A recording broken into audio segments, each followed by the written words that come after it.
Ladies and gents, what's up guys? Good to see you again.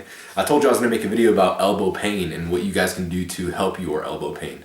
It's a very common thing, and I know every time I mention it, I get comments on Instagram, YouTube, predominantly those two, and Facebook sometimes, about, dude, Chris, you got to make a video to help out my elbow pain. I've been going through that for months, and I didn't know what to do about it. I didn't know if it was common, but glad to hear that you had it. So give us some tips. So this video is probably gonna help out a lot of people. If you know anybody with elbow pain, this might help them, and it probably will if they're not applying some of these things. First and foremost, I want to say there's been one tool that's been helping me out. I'm just gonna dive straight into it. I was excited when I first got it. It's called a figure 8 strap.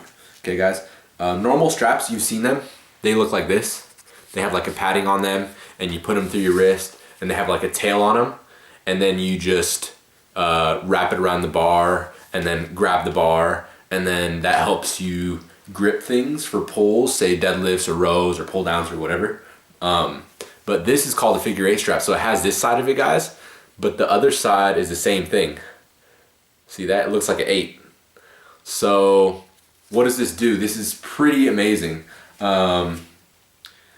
The padding is on both sides, so obviously you can use it on either side. It's not, there's not one side that's different from the other. This one just says My Protein. Obviously you guys know it's one of my sponsors. This product has saved me for the past few months. What I've been doing is utilizing this in a way that it allows me to pull and overload the muscles in my back, whether it's rows, pull downs, even deadlift variations, without even having to depend on the grip strength in my hand. Because elbow pain usually will hurt when you grip something tight. Or if you have tennis elbow, which is on the outside of your elbow, versus golfer's elbow, which is on the inside of your elbow, which is what I had, it will hurt you when you do things like triceps, like skull crushers, maybe tricep push downs, things like that. That might hurt the outside. So for me, it's the inside. I have golfer's elbow, and it's the tendons that are tied into gripping things. So it starts at the hand, right? If I'm gripping something and I grip tight, it's going to put tension all the way down my forearm, and it's going to put pain in my elbow, the tighter I have tension on my hand. So if I'm pulling heavy and I'm towards the end of my set, I'm going to be forced to grip tight in order to get those last reps. But what happens? I grip tight and then I have to let go because my elbow just gives me excruciating pain. You guys know how it is. I have a pretty moderate to serious golfer's elbow that I had here for a while that kind of didn't let me pull at all. You guys might be in the the beginning phases of it, or you might be where I am, or it might even be worse. But if you guys can relate to elbow pain, you know that it's debilitating and it's just annoying and it sucks. So you have to find a way that you can pull and not have to depend so much on your grip strength. That's not saying don't grip, because you also want to have some type of forearm strength, but you don't want to have to depend on the strength of your grip in order to use only those limited loads on your back. So what does this do? You wrap this around your wrist, guys. Okay, this whole piece, you kind of flatten it out. It's an opening right here. You flatten it out and you wrap it around the bar, okay, whatever it may be that you're holding, and then you put your hand through the second loop so that the bar ends up being right here, okay? The bar goes through right here. So now when I grip the bar, I'm pulling, right? I'm pulling, but even if I were to open my hand, I can still pull. And it's heavy duty. Even if it's heavy rows, deadlifts, whatever it may be, it's gonna hold. So I don't recommend obviously pulling like this with your hand open. Still have a grip on it, but you'll notice once the set starts hurting your elbow, you're going to be able to let loose the grip a little bit and not have to focus so much on your grip strength, and you're going to predominantly leave those last reps for your back to do the work, which is a very good thing actually. If anything, it makes you focus more on using the back than not having straps at all and not having elbow pain at all. Again, I'm jumping into this, guys, because my main tendonitis was on my right side. It was golfer's elbow, and I still have it, but I'm dealing with it very well because of this tool. I'm going to show you guys applications on this tool. I'm going to show you guys exactly how to use it in the gym for vertical pulls, horizontal pulls, and a deadlift variation coming up here shortly, and a couple more applications that you guys can use this for efficiently and effectively, and hopefully that helps. Okay, after we look at these clips, we're going to come back And I'm going to explain to you guys a few more things that I do in order to avoid elbow pain, and this one might help those who might not necessarily have the golfer's elbow that I have, but they might have the tennis elbow on that side of their elbow where it hurts to push, whether it's a press or a tricep push down or anything push related. So check this out, check out how these straps are helping me, and we'll go from there.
Shake.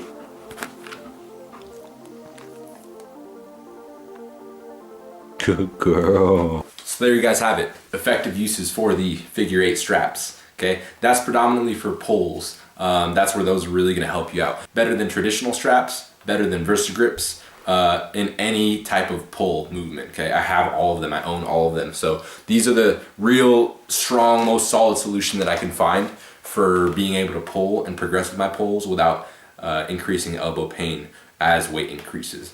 Okay, I know a lot of you guys have pain when you push, so like bench presses, shoulder presses, triceps. Something that really bugged me when I had pain in my elbow when I pushed was triceps. So what I like to do is, I mentioned this in another video, I like to do what's called a bike pump. I'll probably have it in a future video, but it's very simple. Instead of doing a traditional tricep push down where the top part of your arm stays steady and you just hinge at the elbow and push down, what I like to do is I like to step closer to the cable, okay? And I like to almost make it like a decline press with the tricep push down on the cables. So I kind of drag the bar up, push it down, drag the bar up, push it down, drag the bar up to my lower chest, push it straight back down, okay? This allows me to increase the load on the tricep, so I can use more weight than I would traditionally be able to use for a tricep push down, just because a few more muscles are involved, but the tricep gets overloaded with a certain amount of weight that it's never had on the tricep isolation pushes. And it eliminates pain on the elbow joint because there's more support from other muscles. So that has helped me out a lot. Another thing is supination on curls, okay? This is something that's not really related to pushes, but I forgot to mention it. If you're curling and you're doing supinated curls, so palm up, right? Or you're rotating as you come up on your curls, that can cause additional tension and strain and extension on the tendons related to the elbow, specifically if you have golfer's elbow. So my tip, and the only way that I've been able to curl for the past few weeks, is hammer curls. Stick to hammer curls, okay? You'll notice significantly less pain in the elbow in most cases. Next up is something that I noticed in the gym 2 months back when I was starting my recomp. I was trying to find the best exercises I could do for everything I mentioned in that one recomp video a couple videos back. You know, where I was talking about my squat movement, my deadlift or hip hinge movement, and then I was talking about my overhead presses, chest presses, vertical pulls, horizontal pulls, arms, abs, calves, all that. So I was trying to figure out the best exercise to do for those things. And through a lot of trial and error, I found that there are some exercises that I can do that are very similar to other exercises, but one of them will hurt my elbow a lot and one of them might not hurt it at all. So the perfect example of this is a slight incline chest press, okay? So there's a machine that I did that was kind of like a preset weight where you take the pin and you set it at a certain weight and you do a slight incline press on it, right? Every time I did that, no matter how light the weight was, it was excruciating. It was hurting my elbow really bad. And I was kind of getting discouraged because that was the first chest press I tried. And I was like, man, I'm not gonna be able to chest press. I wasn't expecting this. Usually it was only pulls that was hurting my elbows. I figured I could get away with presses easy, but that was hurting. So I decided to try a different exercise that was virtually on the same angle. And this one happened to be a hammer strength press, a hammer strength incline press where it's plate loaded. You know, you put your plates on each side and each side is independent from the other side, but I hit them together. And even though it was a very similar motion, just the way the resistance was set up, the way my body was set up on the machine, just how anatomical it was, like how well it flowed with the body, I was able to get away with those much easier than the other machine that was very similar. And I actually had zero pain doing the hammer strength machine. So don't get discouraged if you guys find something that really hurts. I would recommend looking for variations that are very similar, especially if you don't want to avoid that movement. I'm sure you're gonna find something that works. Try different methods of resistance. So if there's something that's like, you know, cable loaded, try something that's plate loaded, or try just straight up free weights. You know, try something different, but very similar, because I'm sure there's one that might work for you. A big thing that I can say is if there's anything that's hurting, stay away, okay? Stay away from anything that hurts. You're only making it worse, okay? That's just been something that I've learned over time. I've been in the gym for 9+ years, and I've learned a lot, and I don't want you guys to make the same mistakes that I've made, okay? There's been a lot of times where I injured myself. I had to be out for a few weeks for stupid things because I said, no, I'm gonna finish my set. Fuck that. I need to finish my set. I need to hit these last reps. Nah, you know, just in the past few weeks actually, when I started hitting abs pretty good, I got to my 3rd set out of 4 sets. And I felt a little strain in my ab when I did one of the weighted crunches. And I said, shit, should I finish the set? And then finish one more set? Because I can go home after that. That's my last thing. And I sat there for a good 5 minutes thinking about it. And I said, you know what? This set means nothing in the grand scheme. This set is nothing. The amount that the detriment risk outweighs the benefit is pretty significant. And it just made me kind of, wow, you know, it made me realize that, dude, I was so stupid before. Why don't I just pull back as soon as I feel any little bit of pain? So anytime you feel anything, guys, and this relates to any kind of pain in the gym, not just elbow pain, just stop. Don't do it. It's not worth it. Take your time off, ease back into it in your next workout, all right? Anyway, that was kind of a side tangent. Touching back on what I said about find exercises that work for you and eliminate the exercises that don't, even though they might be very similar. You can actually structure your exercises based on that, right? So for example, let's say overhead presses really hurt you, or any type of military overhead press or dumbbell overhead press, anything like that really hurts your elbow or your shoulder or something, right? Well, just think logically, okay? You're trying to work your shoulders, primarily your anterior delts at the front part of your shoulders. So let's just say you don't have any pain when you do an incline chest press. So you might say, well, that's predominantly working out my upper chest. Yeah, that's true, but hey, why don't you take your bench and change it from this angle to that angle, right? So you're working a lot more shoulders, meanwhile still using your chest as support. And chances are, if you can get away with an incline press at a lower angle, you increase the angle on the bench, you're still gonna be fine. You're not gonna feel any pain. And guess what? Your shoulders are being worked much more now that you have all this load on them, and you're able to do a variation of a shoulder press versus just having to do, say, lateral raises and just stick to that. You know what I mean? You want to be smart about how you do things. Another example would be, you can't do skull crushers on a flat bench, okay? Let's just say you like doing skull crushers. This was one of my favorites a few years back. Very good exercise too. What if you put it on an incline bench? You know, you do the same thing, but you put your arms at a different angle, and it just makes the leverages different. It makes it so that the muscles that are involved in the support that you get is different. It's a different dynamic. So there's little things you can do if you just kind of open your mind and think about it that might make it so that you can do your favorite exercises or something very similar and get away with it, when in the first place you couldn't do it because that variation that you were doing was the only one that was hurting. So be smart, okay? Be smart. Think about it. Whatever it is that hurts, what can you do to substitute that exercise in a way that doesn't change it much and still makes it enjoyable for you, and in a way that you can still reap the benefits from it. Another example would be a decline bench press. Let's just say your elbows hurt when you do decline bench. Well, think about it, right?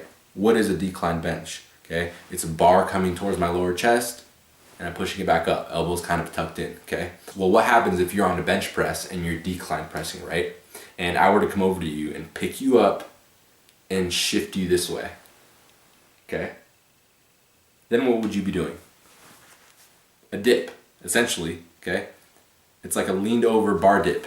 So if you can get away with bar dips or weighted bar dips and it doesn't bother your elbows, then hey, do that. Because you're essentially doing your narrow grip bench press in a way that doesn't bother you. It's just common sense, but a lot of times people won't think of this stuff, or they might not have the experience for it, I don't know. I'll try to help you guys. If you guys have any comments down below, about what you might be able to substitute, that's what I'm here for, as you guys know, trying to help you guys. But I'm just trying to think of all the different scenarios that might be able to help you guys and some of the exercises that might already be hurting you guys. So just common sense and a little bit of experience can help you get through this stuff. I hope you guys found these tips helpful. I hope you can share it with a friend. I hope you can have this in your arsenal for the next time you have elbow pain, because I'm sure at some point you might have it. It's very common. If you guys need these straps, make sure hit the link down below. These are My Protein, as I mentioned. They're already probably dirt cheap, but I can save you 20% off if you guys use my code down below. These are really going to help you guys. I really think that you guys are going to love these, by the way. Shout out to Gymshark, man. New hoodie. If you guys are following me on Instagram, they just sent me a big, huge box of the new generation Gymshark stuff. And I'm going to share that with you guys in the next coming videos. But the V2 line, so like Luxe version 2.0, Fit version 2.0, all these things are coming out in the next few weeks here in October. There's no set launch date yet, but I have them, and they're really cool because the new designs have like new seams and they have like new colors that are very exciting, and they have refinement, which is what I like. They stuck to what was successful, they stuck to what people liked. They just added a few more aggressive pieces to them, more catchy things to them. The material improved. They added things like zippers to the pockets for things that didn't have zippers before. Little metal string ends, metal loops around the strings. Little things that matter for quality purposes and longevity. I'm very excited to show you guys some of these things. So this is just one of their basic new hoodies. Not my favorite one out of all the new ones that they sent me, but I'll be posting more about them. So yeah, much love, man. Check out that below if you want to check it out soon. I don't think they've launched yet though, so yeah, just beware. All right, man, see you guys in the next one. Hope this helped.